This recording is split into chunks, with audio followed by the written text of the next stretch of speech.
Ini yang tidak ada tawar-menawar itu. Khairukum man ta'allamal Qur'an wa 'allamahu. Sebaik-baik orang di antara kamu orang yang mau membaca Al-Qur'an dan mau untuk mengamalkannya. Bapak Ibu, jangan tunggu Quran dibacakan. Kalau menunggu Quran dibacakan berarti menunggu sakaratul maut. Kalau menunggu Quran dibacakan berarti menunggu orang takziah, menunggu orang melayat. Kenapa tidak dibaca ketika masih punya kesempatan waktu hidup? Rumah yang tidak dibacakan di dalamnya Al-Quran tidak ubahnya bagaikan kuburan. Sabbih isma rabbikal a'la alladhi khalaqa fasawwa. Assalamualaikum warahmatullahi wabarakatuh. Alhamdulillahi rabbil alamin. Wassalatu wassalamu ala asrofil anbiya wal mursalin wa ala alihi wa sahbihi ajma'in. Amma ba'du, Bapak dan Ibu kaum muslimin jamaah salat maghrib yang dirahmati Allah. Suatu hari Umar bin Khattab bertemu dengan Ubay bin Ka'ab, seorang sahabat Rasulullah yang sangat fasih bacaan Al-Quranul Karimnya. Apa kata Umar bin Khattab? Ubay bin Ka'ab, ma huwa taqwa? Apa itu takwa? Ditanya seperti itu, tersenyumlah Ubay bin Ka'ab. Apa kata beliau? Umar bin Khattab, pernah hendak engkau berjalan melangkahkan kaki melewati jalanan yang banyak durinya, banyak onak dan rintangannya? Dijawab oleh Umar bin Khattab, tentu saja pernah. Aku pernah melewati jalanan yang sangat banyak duri, bahkan batu cadas dan rintangan di tempat itu sangat banyak. Dibalas lagi oleh Ubay bin Ka'ab, ketika engkau melewati jalan yang banyak durinya itu, banyak batu cadas dan rintangannya, bagaimana engkau berjalan di jalan tersebut? Seperti apa engkau melangkah? Dijawab oleh Umar bin Khattab, ketika saya berjalan melewati jalanan yang banyak durinya, banyak rintangannya, bahkan banyak batu cadasnya, saya sangat hati-hati ketika melangkah.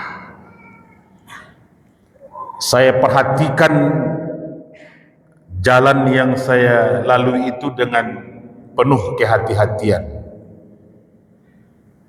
Saya lihat dengan seksama arah kaki yang akan saya langkahkan. Saya sangat fokus dengan jalan yang saya lalui itu. Bahkan ujung kainku, kata Umar bin Khattab, aku tarik sing-singkan. Jangan sampai tersangkut dengan duri dan onak di jalan itu. Apa jawab Ubay bin Ka'ab? Umar, itulah hakikat takwa itu. Ketika engkau berjalan di muka bumi ini, engkau berjalan dengan penuh kehati-hatian. Engkau perhatikan jalan yang engkau tempuh dengan perhatian yang fokus.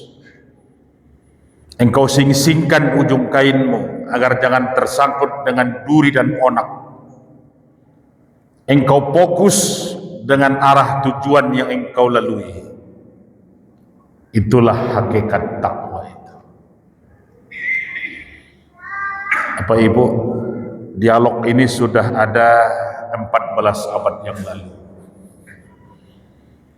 tapi masih disampaikan oleh para dai,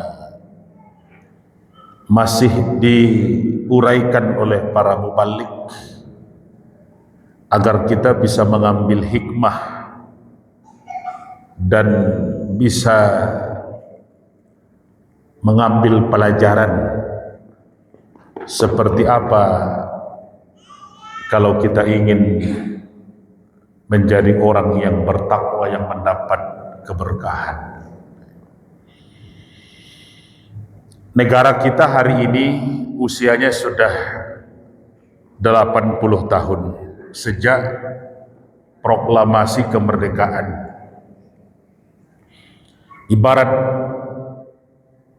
usia seseorang,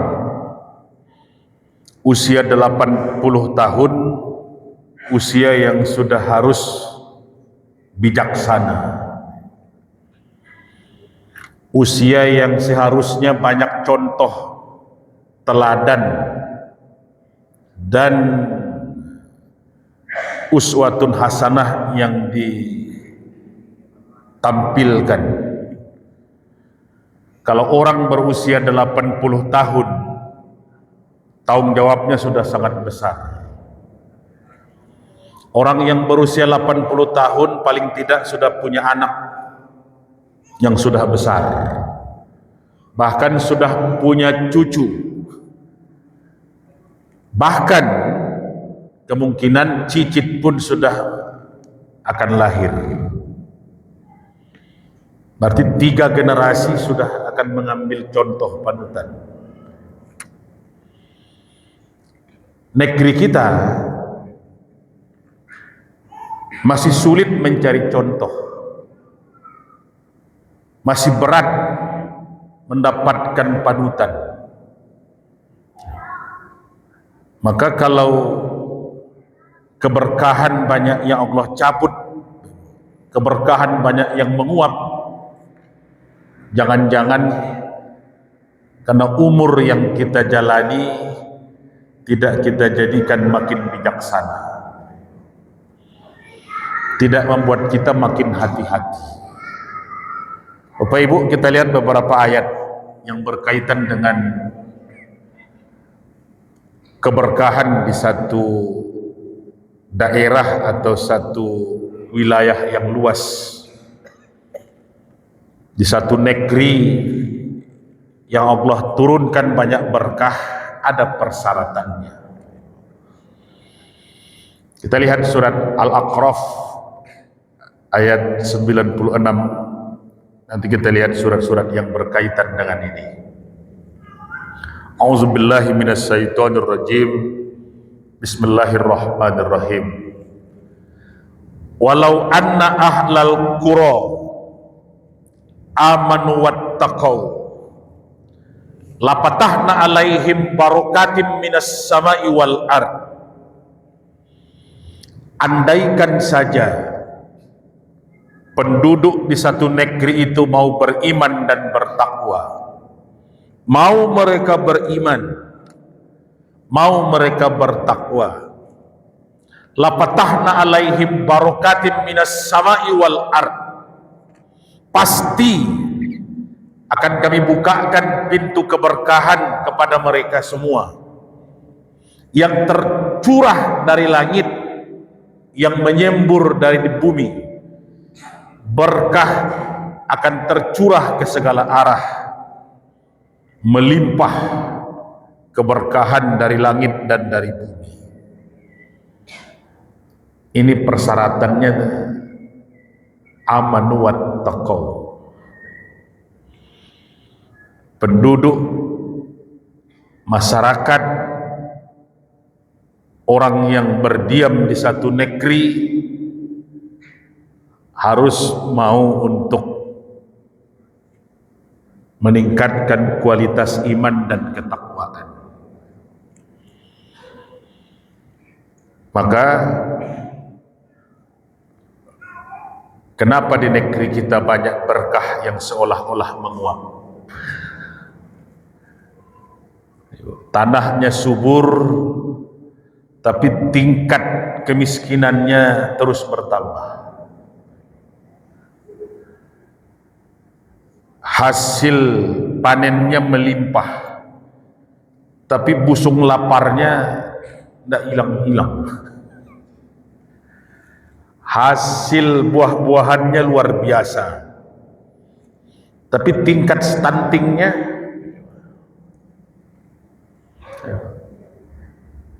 Inilah yang harus jadi bahan renungan kita sebelum meninggalkan bulan Agustus dan masuk di awal Safar ini. Ujung ayat ini,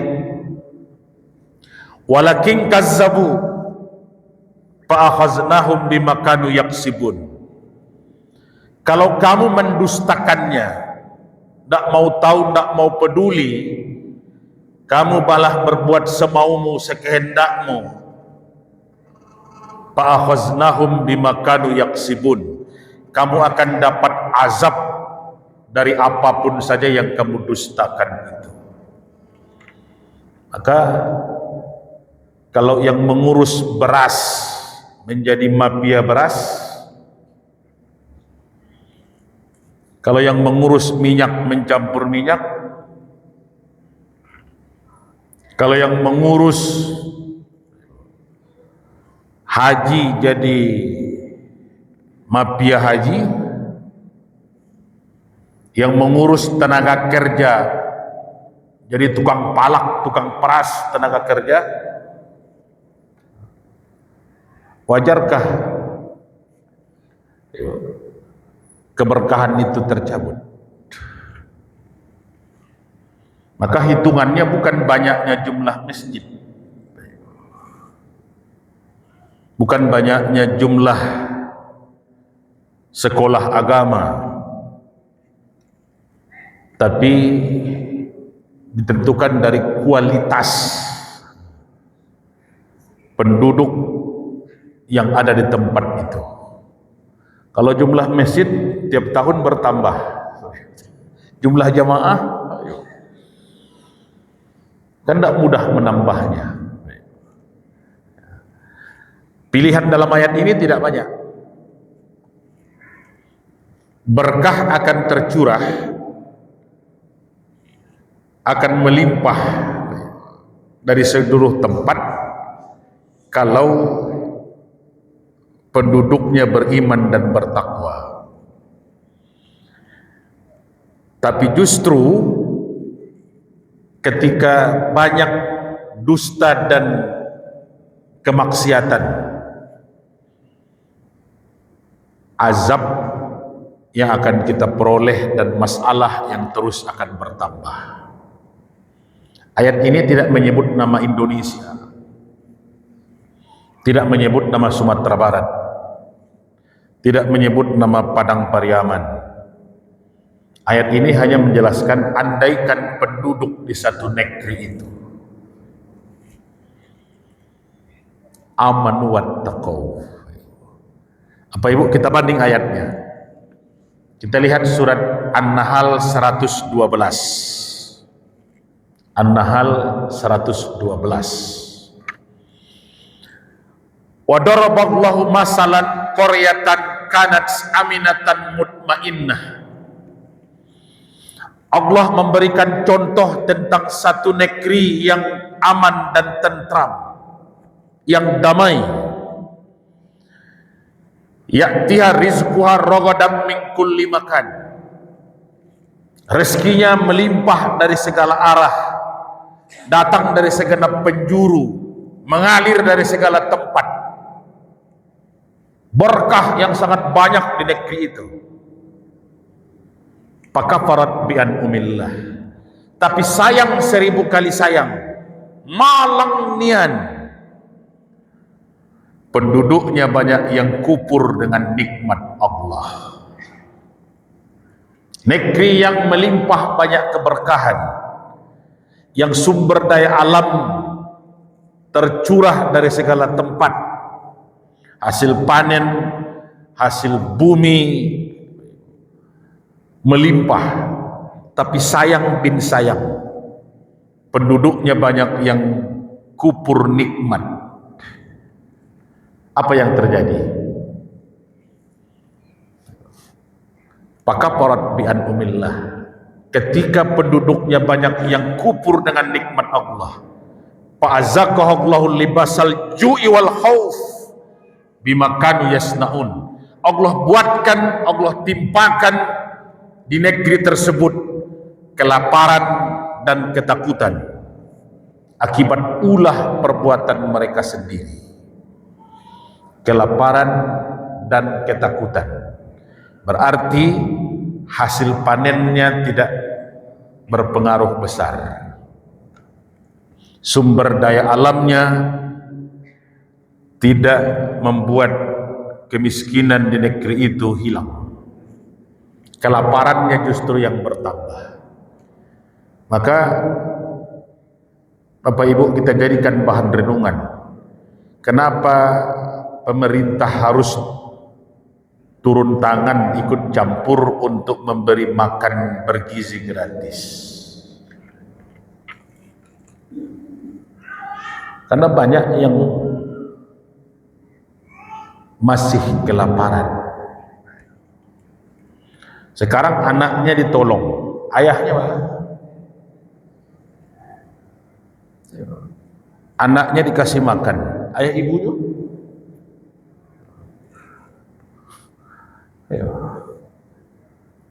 Kan ini masih pertanyaan baru.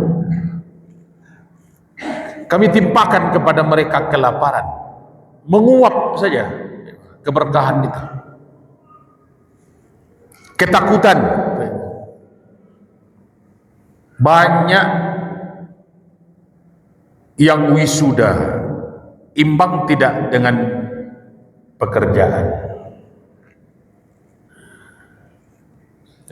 Banyak yang justru jadi pengangguran.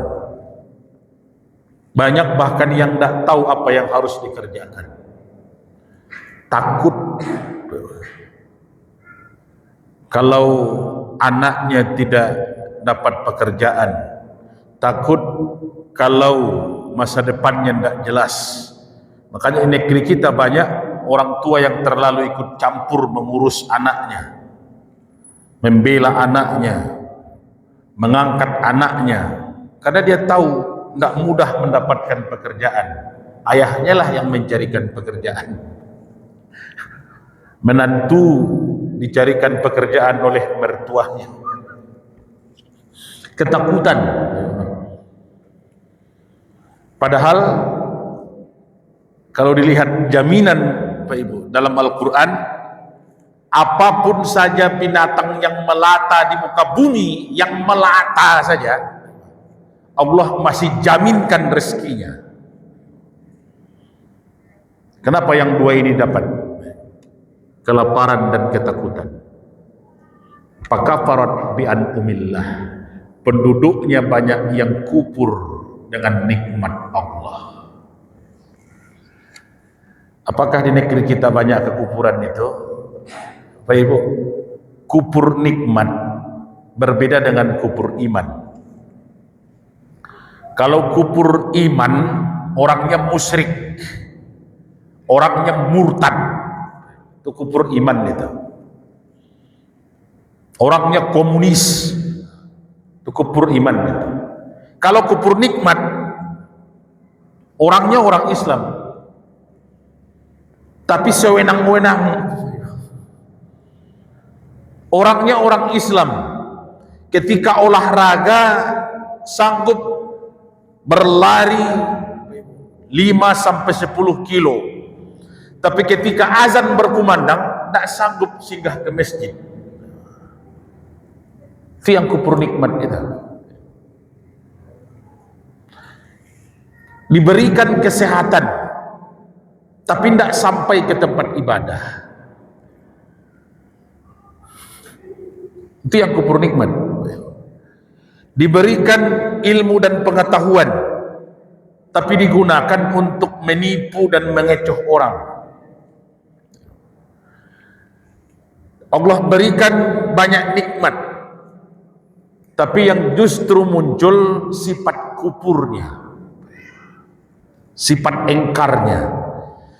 Allah tambah rezekinya, bertambah rakusnya, bertambah sampilik karyangnya, bertambah tamaknya, bertambah korupsinya. Ini yang kufur nikmat itu. Maka pitih dapet disama, hilang di rimbo.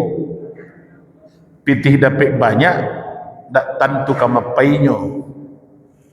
Kata orang-orang tua kita, pitih bahantu dilarikan setan. Karena kerakusan yang Allah cabut keberkahan itu. Maka Bapak Ibu, kalau kita ingin mendapat berkah, sebenarnya di Undang-Undang 45 kita dibacakan di tiap tanggal 17 dan upacara kan disebutkan sebenarnya. Atas berkat rahmat Allah yang Maha Kuasa. Kan langsung pengakuannya itu. Kenapa nama Tuhan yang lain tidak disebutkan? Nama Tuhan-Tuhan yang lain oleh agama lain kan tidak dibacakan. Satu aja itu yang dibaca. Kalau kita ingin mendapat banyak berkah, apa Ibu, ada 317 yang tidak boleh terpisah dari diri kita sebenarnya. Filosofi 17 itu 3 hal yang tidak boleh lepas dari seorang muslim. Apa itu? Pertama, 17 yang paling penting, nomor 1 itu adalah 17 Ramadan, nuzul Quran. Inna nahnu nazzalna zikra wa inna lahu lahafizun. Kamilah yang turunkan Al-Quran, kamilah yang menjaganya, kamilah yang memeliharanya. 14 abad yang lalu diturunkan. Sampai hari ini, jangankan satu surat, satu ayat, satu huruf, satu baris, satu titik pun tak ada yang berubah. 14 abad yang lalu. Maka satu-satunya yang masih otentik, la raiba fih, hanya Al-Quran. Bisa apa bayangkan, kalau bergeser saja titiknya, bergeser titiknya dalam Al-Quran, bagaimana kita bacanya itu? Mestinya huruf ba, titiknya di bawah pindah ke atas. Mestinya huruf nun bertambah titiknya jadi ta. Mestinya hurufnya titiknya 1 di atas pa, jadi 2 qaf, hilang jadi waw. Ini masalah titiknya, bukan baris ya, titik. Huruf ba bertambah titiknya 1 jadi ya. Apalagi kalau bergeser. Maka kalau sertifikat tidak Allah jamin itu asli. Banyak sertifikat yang bodong. ijazah tidak ada, Allah jamin itu asli. Makanya banyak orang mempertanyakan itu hari ini, walaupun belum ribuan tahun. Tapi Al-Quran, apanya yang mau dipertanyakan? Apanya yang mau dipertanyakan? Yang dijaga itu bukan hanya teksnya, bukan hanya hurufnya, bukan hanya titiknya. Yang dijaga itu pertama orang yang membacanya. Ini yang dapat berkah itu. Yang dijaga itu termasuk orang yang mempelajarinya. Yang dijaga itu termasuk orang yang mengajarkannya. Dan yang dijaga itu termasuk orang yang mengamalkannya. Inilah 17 pertama dalam hidup kita itu. Ini yang tidak ada tawar-menawar itu. Khairukum man ta'allamal Qur'an wa 'allamahu. Sebaik-baik orang di antara kamu orang yang mau membaca Al-Qur'an dan mau untuk mengamalkannya. Bapak Ibu, jangan tunggu Quran dibacakan.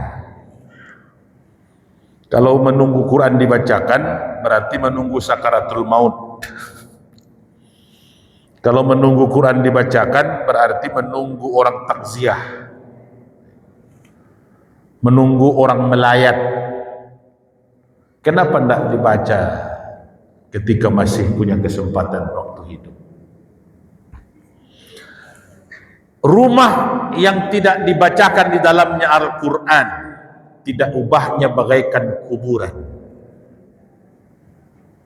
Kalau Bapak Ibu di rumah Bapak Ibu sudah gelisah, sudah tidak tenang, sudah banyak masalah, sudah rusuh hati, sudah banyak hal yang tidak diinginkan, coba cek. Masih ada enggak di antara anggota keluarga yang punya waktu baca Quran? Kenapa kita kalau singgah ke masjid, berada di masjid, kita bisa tenang, damai, tentram, dan tidak pernah takut? Tidak ada anak-anak kesurupan dalam masjid. Tidak ada anak kecil bertemu hantu di masjid. Sampai hari ini belum pernah ada orang ketakutan lari keluar dari masjid. Belum ada. Di masjid rutin bacaan Quran. Subuh sudah ada, zuhur sudah ada, maghrib sudah ada, isya sudah ada. Rumah seperti itu juga. Bapak Ibu tak percaya, kita buktikan. Bapak Ibu lewat nanti malam di Tunggul Hitam, lampu padam, hujan labe, surang lo awak, lai tak lo kira-kira, lai siap. Tunggu di tengah, Ibu. Karena yang tinggal di situ setelah terkubur 10, 20, 30 tahun yang lalu, belum ada satupun yang pernah lagi baca Quran. Rumah yang tidak dibacakan di dalamnya Al-Quran tidak ubahnya bagaikan kuburan. Hening, sepi, menyeramkan. Apalagi kalau masuk ke rumah raso-rasonya cameh sih, evaluasilah. Jangan-jangan berkah itu tercabut, berkah menguap. Satu, yang kedua, Ibu, 17 yang kedua yang tidak boleh pisah kalau kita ingin mendapatkan berkah. 17 yang tidak ada tawar menawar itu adalah 17 rakaat. Subuh, zuhur, asar, maghrib, isya. 2, 4, 4, 3, 4. Jumlahnya 17. Solat pertama dilakukan oleh Rasulullah setelah turun dari perjalanan panjang Isra dan Mi'raj Solat pertama itu solat subuh. Solat terakhir dilaksanakan oleh Rasul sebelum menghembuskan napas yang terakhir. Solat itu solat subuh di Masjid Nabawi. Maka subuh tidak ada tawar-menawar. Subuh tidak ada diskon. Subuh tidak bisa dijamak, tidak bisa dikosor. Subuh satu-satunya solat yang langsung disaksikan oleh para malaikat. Orang yang ingin mendapat keberkahan dalam hidupnya, dalam rumah tangganya, di negara dan negerinya, dia harus istiqomah dengan kualitas solat subuhnya. Apa ibu? Saya baru baru masuk kuliah waktu itu. Tapi sudah sering saya dengar ini. Israel itu bisa dikalahkan. Yahudi itu bisa ditaklukkan kalau jumlah orang yang sholat subuh di masjid sama dengan yang datang sholat Jumat. Kira-kira bilo itu. Bilo. Orang yang datang sholat subuh di masjid sama dengan yang datang sholat Jumat. Kini di masjid-masjid di Indonesia yang datang itu yang sudah uzur-uzur semua, pensiunan, purna tugas. Orang yang sudah purna tugas, yang sudah tua, yang sudah banyak masalah kesehatan dalam hidupnya, lai talok jo ke Medan Parang tuh. Ayang kadiarok banyak nih. Saya mohon maaf nih Pak Ibu. Di sini saya memang belum pernah singgah subuh. Tapi di masjid-masjid lain rasanya kalau tidak ada uzur tidak mungkin saya sholat di rumah. Sering di masjid itu rasanya sayalah yang termuda dibanding yang lain. Bulan yang lalu saya diundang di pesisir selatan, tabligh akbar awal bulan. Karena berangkatnya malam, sebelum subuh saya sudah siap-siap masjid mana yang paling ramai. Kama awak pai subuh, karena acaranya baru jam 7:30. Akhirnya saya pilih masjid yang di pusat kota itu. Pak Ibu, sampai qomat satu saf pun belum cukup. Sampai salam 1,5 pun tidak memadai. Sayalah yang termuda di situ.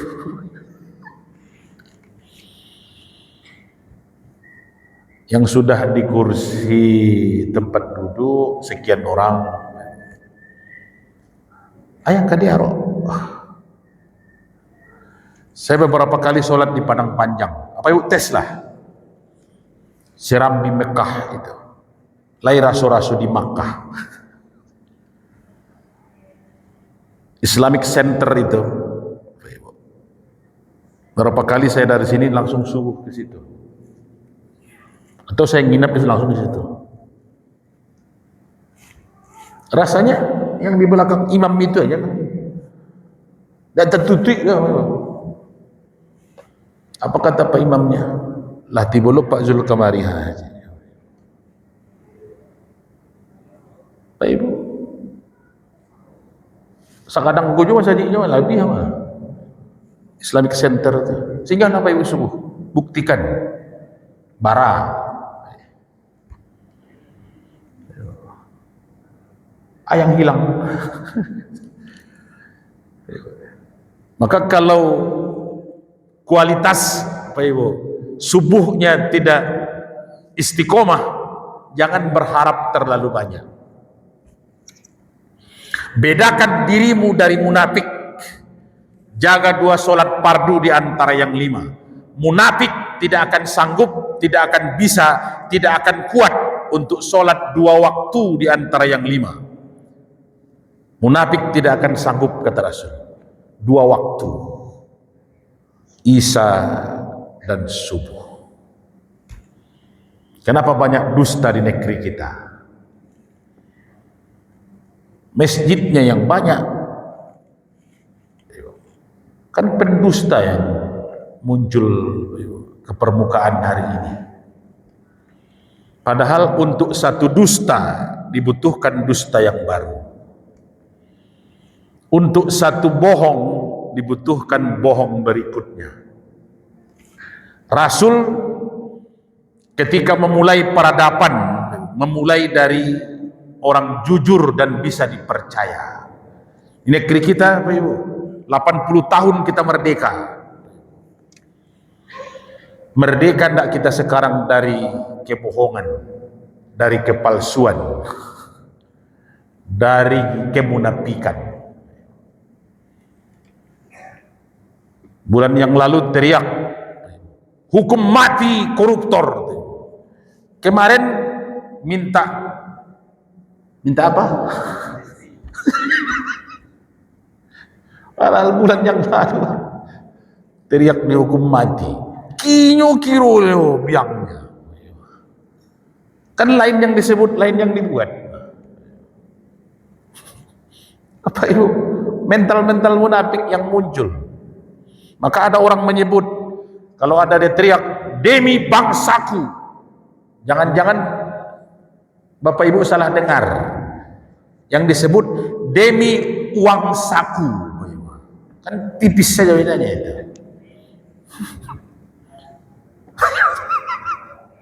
Kan tipis. Tadanga di awak demi bangsaku, padahal kironya demi uang saku. Ini muncul meme akhir ini, humor-humor orang. Karena ini ya sudah terluka. Kenapa terluka? Dulu orang menyebut dalam harta bendamu ada hak anak yatim dan fakir miskin. Dulu ya. Sekarang ganti kalimatnya. Dalam harta bendamu ada hak pejabat yang mewakilimu.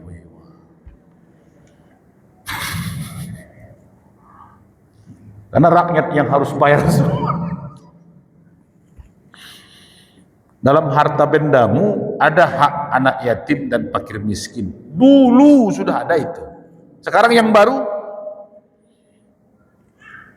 dalam harta bendamu ada hak pejabat yang mewakilimu. Kan negeri kita baru ketemu.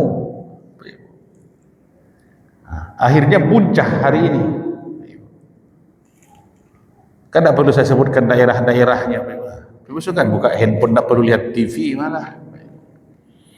Pak Ibu, 17 rakaat, tidak ada tawar-menawar. Kalau lihat hadis-hadis Rasul, keras-keras semua yang untuk sholat subuh itu. Maknanya sebenarnya kalau ingin membentuk generasi, Pak Ibu, mulailah dari kualitas sholat subuh. Kalau tidak, anak, keluarga, pasangan yang muncul adalah lain yang disebut, lain yang dibuat. Engkau yang berjanji, engkau yang mengingkari, kau yang mulai, kau yang mengakhiri. Keberkahan itu kalau kita ingin peroleh, Pak Ibu, kualitas itu ditentukan oleh kualitas subuh di tempat kita berjamaah. Kalau Bapak Ibu jalan keluar kota, keluar provinsi, keluar pulau, mengujinya satu saja itu. Singgahlah Bapak Ibu di masjid di tempat itu ketika subuh. Ingin tahu kualitas keimanan dan ketakwaan masyarakat di sekitar itu, lihat ketika subuhnya. Kalau sekeras itu azannya, as-salatu khairum minan naum, tapi jamaahnya masih tidur, berarti kualitas itu apa ya? Kualitas untuk dijajah selamanya, kualitas yang rendah. Apa kata Umar bin Khattab? Malulah engkau kalau ayam, burung, unggas sudah bangun, engkau masih tertidur juga. Ayam masih jago aja, awak masih tidur, kan mungkin dah. Ayam masih jago. Ayam tidak ada yang pergi ke sekolah dah, tidak ada yang pergi kuliah. Itu azan, masuk berarti alun. Apa ibu? 2.17 yang ketiga, 17 yang ketiga baru masuk dia 17 Agustus. Ini masih dibagi angka 1 dan angka 7. 1 itu lambang tauhidnya, asyhadu alla ilaha illallah, kul huwallahu ahad. 1. 7, Bapak Ibu kalau ke tanah suci tawafnya 7 kali, sa'inya 7 kali, melontar di jamarat 7 kali, langit 7 lapis, bumi 7 lapis, surga 7 tingkat, neraka 7 tingkat. Ini satu lagi, angka 7 itu Pak Ibu, keberkahan yang harus kita raih itu, sab'atun yuzilluhumullaha zilluh yauma zilla illa zilluh. 7 di antara umatku, kata Rasulullah, yang akan mendapat naungan nanti di padang mahsyar. Yauma zilla illa zilluh, hari itu tidak ada perlindungan, tidak ada pertolongan kecuali kepada mereka yang Allah tolong. Tidak bingung, tidak susah, tidak gelisah. Hanya 7 saja yang Allah tolong di padang mahsyar. Peringkat 1, al-imamul adl, pemimpin yang adil. Maka akan berkah atau tidak satu negeri tergantung kualitas pemimpinnya. Kata Umar bin Khattab, bagiku tidak penting tertidur sebagai orang lapar atau tertidur sebagai orang miskin. Yang penting bagiku tegaknya keadilan. Kata Buya Hamka, hancurnya satu negara bukan karena banyaknya kejahatan, tapi karena tidak adanya keadilan. Pak Ibu, kata Ibnu Taimiyah, negeri kafir, penduduknya semuanya kafir, pemimpinnya juga kafir, tapi di negeri itu ada hukum dan keadilan, ada kepastian hukum dan keadilan. Negeri itu akan makmur, negeri itu akan berkah. Sebaliknya, negeri kaum muslim, penduduknya semuanya orang Islam, pemimpinnya juga orang Islam, tapi negeri itu tidak ada keadilan, tidak ada kepastian hukum. Negeri itu hanya menunggu kehancuran dan tercabut keberkahannya. Makanya nomor satunya bagaimana? Yal imamul adal. Apa yang enam lagi tidak mungkin, kalau masuk waktu. Mudah-mudahan tidak ada waktu lah.